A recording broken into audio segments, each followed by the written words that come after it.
अस्सलाम वालेकुम नाजरीन, welcome to S I health tips. I hope कि आप सब बिल्कुल ठीक ठाक होंगे, खैरियत से होंगे। नाजरीन, आज हम बात करेंगे कब्ज़ के बारे में, यानी कि कॉन्स्टिपेशन के बारे में। कॉन्स्टिपेशन की बहुत ज़्यादा वजूहात होती हैं और फिर इसके असरात, इसके इफ़ेक्ट्स भी सेहत पर बहुत ही बुरे आप कह सकते हैं कि पड़ते हैं। तो पहले हम बात करते हैं कि इसकी क्या वजूहात हैं, कॉन्स्टिपेशन या कब्ज़ क्यों होती है। उसमें सबसे अहम बात कि हमारा जो लाइफस्टाइल है वो बहुत ही अनहेल्दी है। हमारे जो खाने पीने की अशिया हैं, बहुत ज़्यादा जंक फूड या मैदे से बनी हुई अशिया जैसे नान या बाज़ार की वाइट रोटी, इसके अलावा बेकरी की जितनी भी बेकरी की आइटम्स हैं उसमें आप कह सकते हैं पिज़्ज़ा, शवारमा, बिस्किट्स, और ये सब चीज़ें जो है ये कॉन्स्टिपेशन की वजह बनती हैं। इसके अलावा मौरूसी वजूहात भी होती हैं। कुछ लोगों के ख़ानदान में जो आबा अजदाद में या पेरेंट्स में कोई बीमारी मौजूद है तो आगे चांसेस होते हैं कि बच्चों में भी वो शिफ्ट हो सकती है। नाज़रीन, जहाँ तक कॉन्स्टिपेशन के असरात की बात हम करें कि इसके इंसान की सेहत पर क्या असरात मुरतब होते हैं, तो जैसा कि हदीस में है ये उम्मुल अमराज है। ये बहुत ज़्यादा जो बीमारियां हैं उसकी वजह बनती है और बहुत सी बीमारियां कॉज करती है अगर इसका बर वक्त इलाज ना किया जाए। जैसे ये ब्लड प्रेशर इसकी वजह से हो सकता है, इंसान चिड़चिड़ा हो जाता है, उसकी तबीयत में अजीब सी चिड़चिड़ापन आ जाता है। ख़ास तौर पर अगर हम स्टूडेंट्स की बात करें तो वो सही तरह से अपनी स्टडीज़ में परफॉर्म नहीं कर सकते, परेशान रहेंगे। इसके अलावा चेहरे पर दाने और पिंपल्स बन जाते हैं क्योंकि वो प्रॉपर जब आपको फरागत नहीं होती, पाखाना आपको खुल के नहीं आएगा तो वो फिर दानों की शक्ल में और एक्नी की शक्ल में आपको ये बीमारी नज़र आएगी। इसके अलावा आधे सर का दर्द और बेशुमार वजूहात हैं जो कॉन्स्टिपेशन की वजह से, यानी बहुत से असरात हैं जो ये बीमारी इंसान पे मुरतब करती है। नाज़रीन, अब हम बात करते हैं कि हमें अपना लाइफस्टाइल कैसे चेंज करना है ताकि हम इस बीमारी से, इस प्रॉब्लम से छुटकारा पा सकें। उसमें सबसे पहले तो ये ज़रूरी है कि मैदे से बनी हुई तमाम अशिया को गुड बाय कह दें और उसको हम अपने किचन में और अपने घर में ना लेकर आएँ। जितनी भी रेशेदार ग़िज़ाएँ हैं, यानी जिनमें फ़ाइबर का कंटेंट बहुत ज़्यादा है, सब्ज़ियों में, दालों में और फ्रूट्स में, हम उनको इस्तेमाल करें। जैसे गंदम से बनी हुई रोटी इस्तेमाल करें, जौ का आटा इस्तेमाल किया जा सकता है, जौ का दलिया या गंदम का दलिया इस्तेमाल किया जा सकता है। इसके अलावा जितनी भी दालें हैं जो छिलके वाली हैं, जो रेशे वाली, जिसमें फ़ाइबर का कंटेंट ज़्यादा है, उसको खाने में इस्तेमाल किया जाए।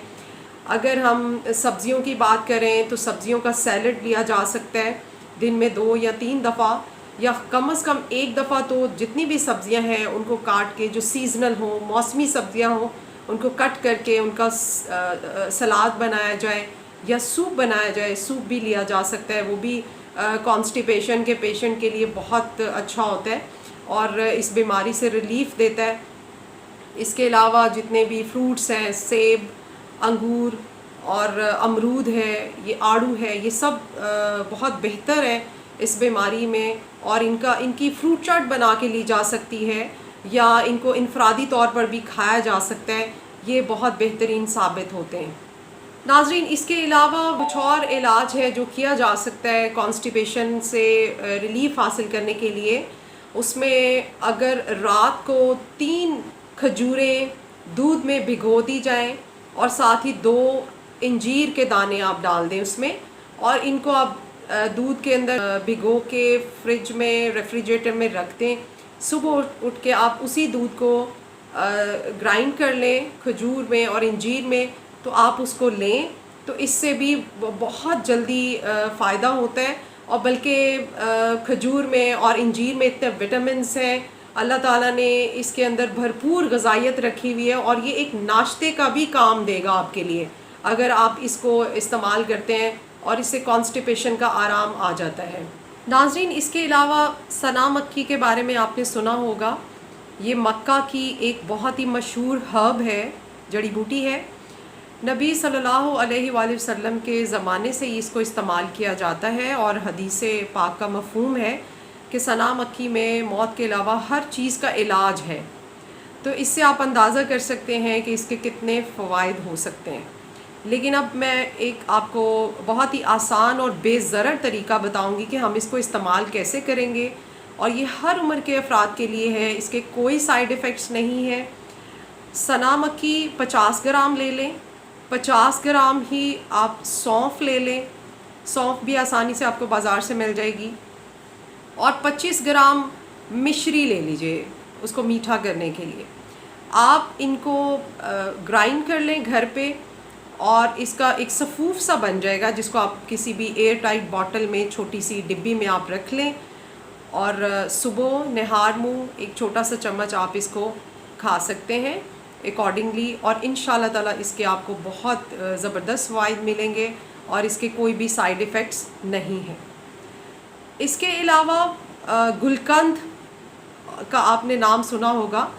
گلقند کے بے شمار فوائد ہیں، اور گلقند کو اس سونف کے ساتھ استعمال کیا جائے تو وہ بھی کانسٹیپیشن میں آپ کو ریلیف کرنے میں مدد دیتی ہے۔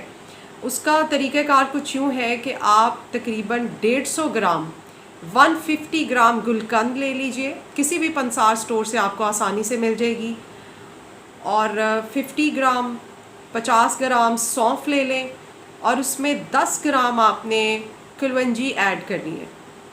میں ریپیٹ کر دیتی ہوں، 150 گرام گلقند لے لیں، 50 گرام سونف، اور 10 گرام یعنی 10 گرام آپ نے کلونجی لینی ہے۔ اس کو آپ پیس لیں، کلونجی کو اور سونف کو پیس کے گلقند اس میں مکس کر لیں۔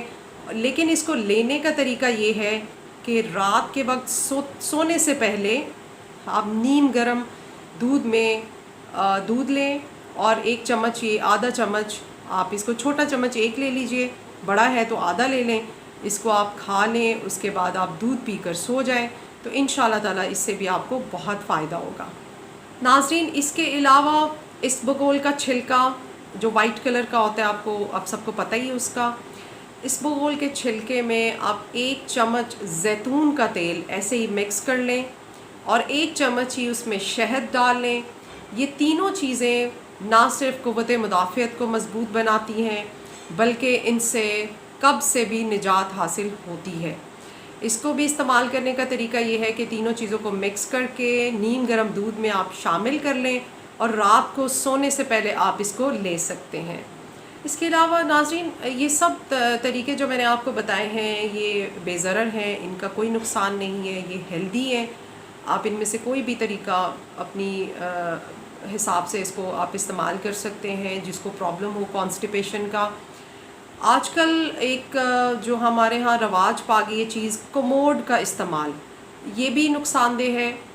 اس سے بھی آپ کو، انسان کو فراغت صحیح طرح سے نہیں ہو پاتی، اور جو فلش سسٹم ہے وہی بہتر ہے، اور میرا خیال ہے اسی کو ہی اڈاپٹ کیا جائے۔ ڈاکٹرز بھی اسی کو ریکمینڈ کرتے ہیں کہ اس کا استعمال کیا جائے، اور زیادہ تر بیٹھے رہنے سے بھی یہ مسئلہ ہو جاتا ہے۔ واک کریں، ایکسرسائز کریں، اپنی ایکٹیویٹی کو بڑھائیں، ہیلدی فوڈ لیں، ریشے دار غذائیں لیں، اور اپنی زندگی میں سیر کو، جو مارننگ واک ہے یا رات کے کھانے سے پہلے کی واک، اور اس کو بھی معمول بنائیں، چلتے پھرتے رہا کریں۔ فزیکل ایکٹیویٹی بہت ضروری ہے ہماری، جہاں تک ہماری لائف میں جنک فوڈ بہت زیادہ شامل ہو گیا، وہیں پہ فزیکل ایکٹیویٹی، ہماری جسمانی جو ایکسرسائز ہے، جسمانی ورزش ہے، وہ بہت کم ہو کر رہ گئی ہے، جس کی وجہ سے ہمیں ان مسائل کا سامنا کرنا پڑتا ہے۔ اور خاص طور پر جو بچے ینگ ایج میں آتے ہیں، ٹین ایجرز ہوتے ہیں، مدرس کو، فادرس کو چاہیے کہ وہ ان سے پوچھتے رہا کریں کہ ان کو کوئی اسٹمک کا ایشو نہیں۔ سم ٹائمز وہ شائع ہوتے ہیں، شرمیلے ہوتے ہیں، اور وہ ایسی بات شیئر نہیں کرتے، تو اسی لیے، تاکہ یہ پوچھنا اس لیے ضروری ہوتا ہے کہ انیشیل سٹیج پہ اور ارلی سٹیج پہ ہی کسی بیماری کا پتہ چل جائے، اس پرابلم کا، جیسے قبض ہے، تو آپ اس کو کنٹرول کر سکتے ہیں۔ آئی ہوپ ویورز آپ کو آج کا پروگرام پسند آیا ہوگا۔ مجھے اپنی رائے سے ضرور آگاہ کیجیے گا کامنٹ باکس میں۔ آپ کی رائے، آپ کی اوپینین مجھے انکریج کرتی ہے، میری حوصلہ افزائی ہوتی ہے اس وجہ سے۔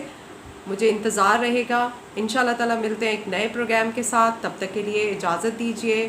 اللہ حافظ.